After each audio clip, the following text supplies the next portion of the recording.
Здравейте, аз съм Марин Димитров, водещ производствен инженер в Райхли де Масари. Във фирмата съм от 9 години, като започнах като част от инженерна академия.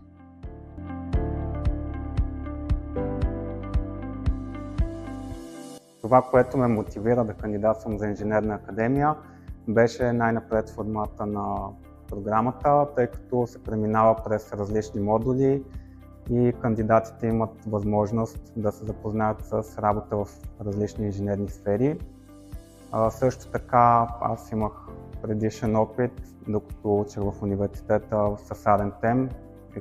Отделно от инженерна академия изкарах стаж 2 месеца и имах наблюдения над средата и над знанията, които мога да получа.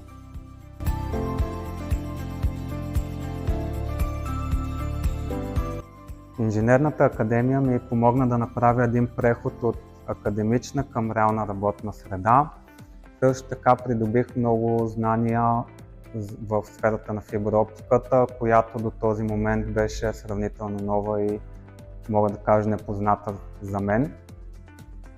Също така успях да завърджа много контакти с различни хора.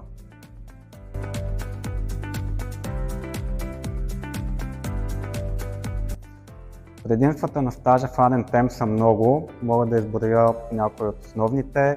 Първото е, че се работи по реални проекти, които имат видими резултати, което действа много мотивиращо на участниците, тъй като всеки човек се чувства добре, когато види реалния резултат от усилията, които е вложил.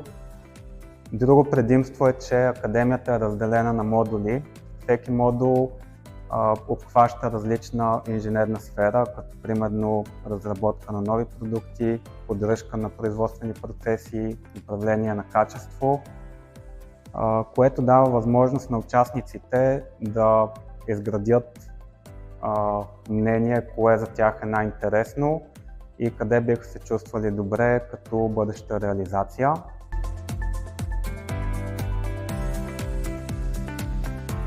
Сътрудничество, мотивация и практика.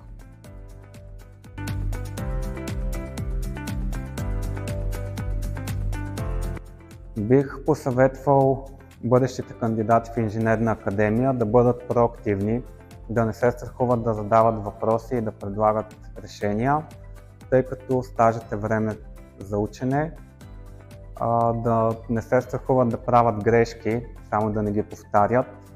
Би ги посъветвал също да развиват комуникационните си умения, уменията да защитават тезите си и да презентират решения и също така да се научат да търпят конструктивна критика.